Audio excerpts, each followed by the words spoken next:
Hey guys, it's Amanda Morgan and I'm so excited to be here with you today. This is my first video blog of 2016 and all I want to do right now is throw confetti in the air. I took a bit of a hiatus because I got married last year and let's just say life was a little cray. So I am going to be making tons of videos for you guys this summer and all throughout the rest of the year. So if there is a question that you want answered, make sure that you leave it in the comments below on any of the videos and I will promise to get to it as soon as I can. Today we actually have a question from an email subscriber. Her name is Shayna. Shayna, thank you so much for your question. I'm pumped to get to it. So guys, Memorial Day weekend's coming up, right? So many of us struggle with the whole concept of balance, right? Hashtag balance, because we want to be healthy and we want to continue on this healthy train. But of course, there's all these parties that we have to go to because we're so popular and we want to have a good time. So how do we keep balance between being a healthy person and a fun-loving gal, right? So for example, segue, I've got rosé wine, which is like my favorite thing to drink during the summer, and green juice. Why do these two always have to battle each other when it comes to our health and well-being? So I'm going to read Shayna's question to you. She writes, Amanda, I would love your advice on being more mindful in my eating. For me, I always lose it when I'm in social settings, especially when I'm with people that I'm not totally comfortable with. I tend to have a beer or two or three and inhale a whole bag of chips and find myself elbow deep in guacamole without even thinking. I think we can all relate to that, Shayna. What are your thoughts on being more mindful when it comes to my eating? Thank you so much for all of the content and advice you provide. I really appreciate and enjoy your webinars and newsletters. Sincerely, Shayna. First of all, Shayna, I just want to thank you because you're bringing to light a conversation that I'm pretty sure all of us are thinking about going into Memorial Day weekend. So what I'm gonna do for you today is give you 3 tips so that you can approach this weekend with ease and have fun, all while still being the healthy girl that you wanna be. So tip number 1 is to set yourself up for success ahead of time. If you know that you're going to a backyard party or a barbecue, you can do 2 things to make sure that you feel really comfortable and confident when you're walking into that party. You can first make sure you have a snack ahead of time that's high in protein.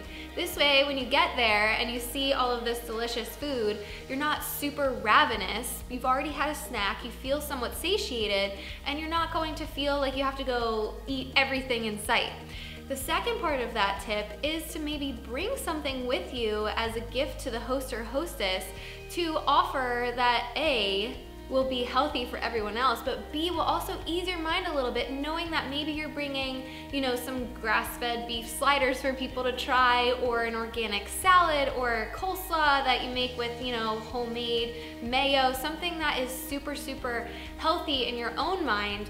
This way, like I said, you're comforting yourself, but you're also introducing maybe your friends and family to foods that they haven't tried before. So tip number 2 is, if you're going to have it, make sure you enjoy it. So often we walk into parties of this situation on a holiday weekend and there's foods that maybe remind us of our childhood, or maybe we don't eat them a lot anymore, so we see them and it's like all we can think about the entire party is having a cheeseburger or a hamburger, like 8 cheeseburgers and hamburgers, because we put ourselves in these situations of deprivation, and then when we put ourselves in a social situation like this, we tend to really let loose, especially when the booze starts flowing, and I know that you guys know what I mean. So instead of coming at it from the standpoint of, you know what, I'm gonna stay away from everything, if you're going to have it, enjoy it. Whether that's a cheeseburger, and I'm not saying cheeseburgers are bad, I'm just thinking of typical barbecue food. So if you're going to have whatever it is that you are craving at the time or really want, make sure you take the time to sit down and enjoy every single bite. Tip number 3, guys, this is actually the aftermath of maybe a situation that you walk into, whether it's a social setting like Shayna's case where perhaps you overdid it and you're having these maybe negative thoughts. I want you to do the work to learn about yourself and your behaviors. So in the case of Shayna walking to a social situation that she's not comfortable with, she almost, it sounds like, self-soothed with food, and we've all kind of been there where we're just mindlessly eating to pass the time or because there's just a lack of conversation going on. Instead of doing that, think afterwards. Instead of punishing yourself, right? What really went on in that situation? Is there something that I can pick up on so that next time when I'm in this situation, I can maybe approach things a little bit differently? I want you to do the work to, kind of like become friends with yourself instead of being super hard on yourself, because guess what? Tomorrow's another day and life's gonna go on. If you totally blew it, whether it's at a party or, a happy hour after work, it's not gonna matter, because you're going to wake up tomorrow, you're gonna be the same exact person that you are right now, and nothing is drastically going to change. So when you walk into this weekend, I want you to remember all 3 of my tips, and I want you to have so much fun, because that is what life is all about.